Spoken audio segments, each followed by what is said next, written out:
Mr. Antonio, did I hear you right na just because may mga kompleto yung liquidation report because of the existence of acknowledgement receipts, okay na po? Tama po ba yung pagkaintindi ko? Apart from the acknowledgement receipts, there's also a certification coming from the VPSPG, and we were also furnished, Your Honor, with a copy of their accomplishment report. However, we were not able to submit it to COA, which is which was the reason why we were issued an ND po. If the acknowledgement receipts are fake and not properly filled up, would you still consider your answer to the Honorable Garin Desai? No, Your Honor, if it's not true, Your Honor. The next question is, did you vet the attachments to your liquidation report? No, Your Honor. I was only able to see the acknowledgement receipts, Your Honor, when we already prepared the reply to the AOM. Were you not surprised that the acknowledgement receipts presented in today's hearing and in the previous hearings ay hindi po nasa tama? I would not say po na hindi nasa tama. I think based on the ARs that were submitted, it would be the security officer who would be able to best explain. Yeah, I agree that they will explain, pero dumadaan po sa inyo eh. And sa tingin niyo po ba ministerial lang yung trabaho ninyo? Just because it was prepared by uniformed personnel, lusot na, tama na, correct na? No, Your Honor. What? According to you, you did not do anything. You did not vet the documents which were attached to the liquidation reports. Based on the, because of the voluminous amount of documents, Your Honor, we might not have been able to check it properly, Your Honor. But again, these are submitted already to COA po. Yes. Now, may I know what is the status of Colonel Lachica and Colonel Nolasco doon po sa mga opisina ng OVP at saka DepEd? Sorry, Your Honor. Are they official employees of DepEd or Office of the Vice President? No, Your Honor. And you, shall we say, entrusted to them the use and the a part of the liquidation of the confidential funds to them? Yes, Your Honor, because they were designated for OVP, Your Honor, because Colonel Lachica is designated as the security officer po. So you think that is appropriate and in order? Na ipagamit ninyo, ang gagamit po ng pondo, magmamanage lahat, ay isang tao na hindi naman po officially nasa office or empleyado ng opisina. Yes, Your Honor, but because tama po yun? He has a designation po as a security officer. Tama po ba yun sa akala nyo? In my understanding, Your Honor, yes, because number one, he is designated, and in terms of conducting confidential activities, the security officer would be the best person to conduct such activities. Thank you, Mr. Chair. We will. Thank you. Wala na po. Yes, Congressman Paduano. Ang tanong kasi ni Chairman ako, ano na to ni Twitter lang ha? Tanong kasi ni Chairman ako, tama o ba na i-designate as security officer yung hindi naman bahagi ng Office of the Vice President? And kasi magkaiba po yun, di ba? May magkaibang agency yun, di ba? So yun isang tanong na, kaya nga, ano ko Mr. Chairman, with regards to that question that was raised by Chairman Ako, tama po ba o hindi? Of course, hindi natin pinapangunahan ng COA, it's up to them, but if a case will be filed, that would be a test case, no? Designating SO daw, security officer, using confidential fund, which is not part of that agency. Now, second is, of course, question of STO. This is the first time, kasi po, normally, nandito naman po yung COA, alam po ng COA that the authority given to the STO cannot be delegated. Because an authority which is delegated to an STO cannot be delegated, definitely.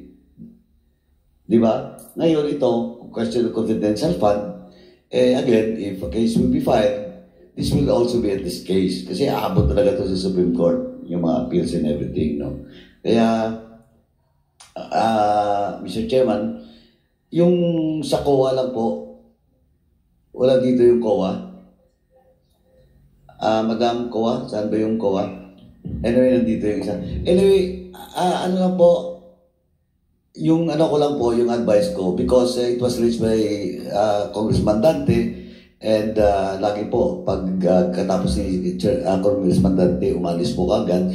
But please check, because you were asked by Dante if this is the first time that you were issued a subpoena. And this is not the first time. Si Chairman, Chairman ng Good Government natin. This is not the first time, because even in my committee, well, in fact, we direct COA to conduct a fraud audit in the absence of NDs, in the absence of EOMs. Yung iba, EOMs pa lang. So, hindi po cases, no? Pag-check na lang po para in the next hearing, COA, makapaganda po kayo. No? Pag may mga similar question that will be raised in your mandate and in your function, no, as COA. Now, lastly, Mr. Chairman, with regards to the admin matters, just to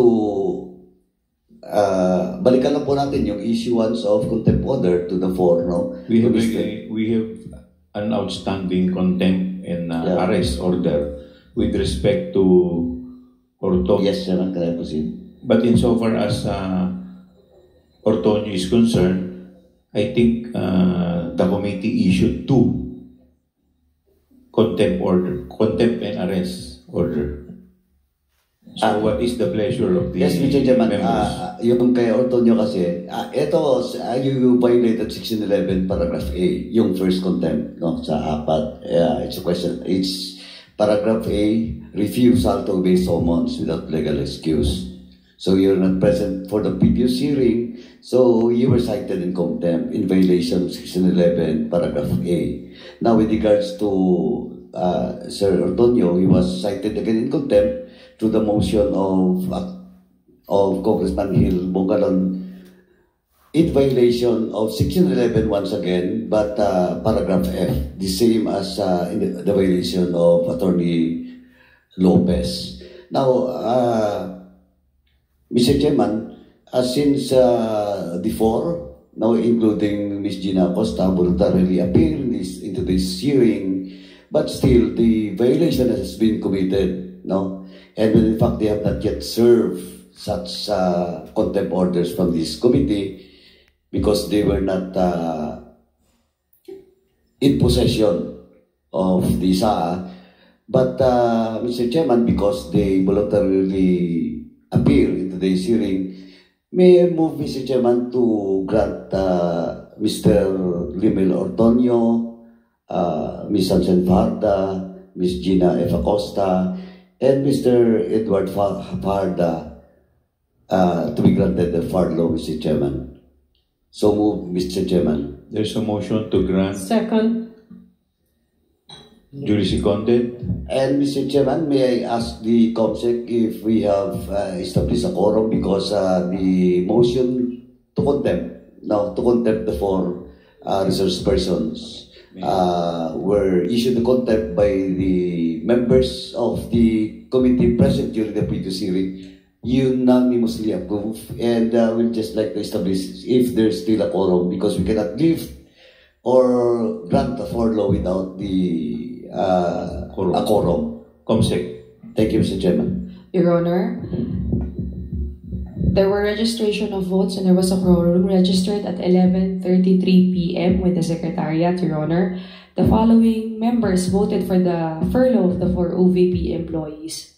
Chairperson Joel Chua, SDS Dong Gonzales, Vice Chairperson Acop, Deputy Minority Leader Castro, Kong Ortega V, Representative Zia Alonto Adyong, Kong Paduano, Vice Chairperson Janet Garin, Congressman Rog Gutierrez, and Congressman Barbers, Your Honor. So we have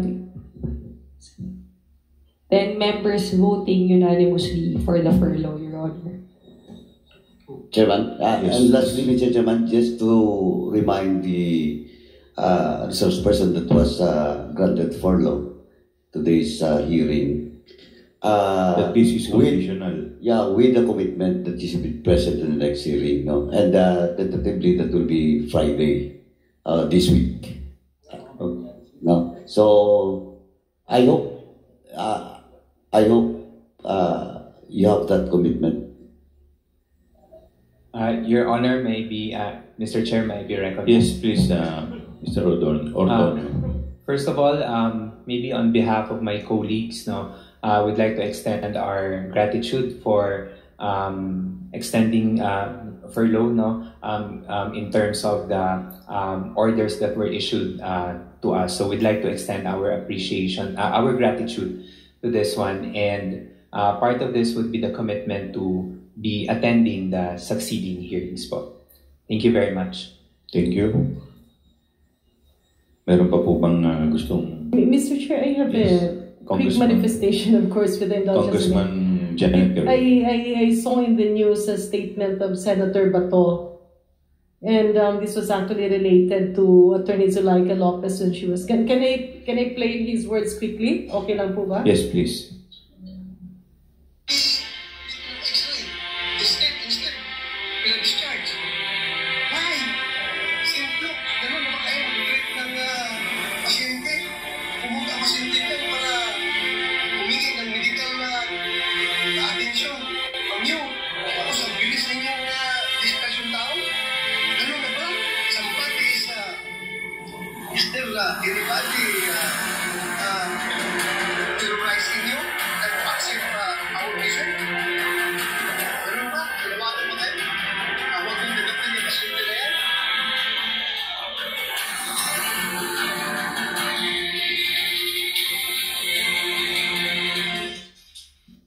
Mr. Chair, just minadali daw kaagad na discharge.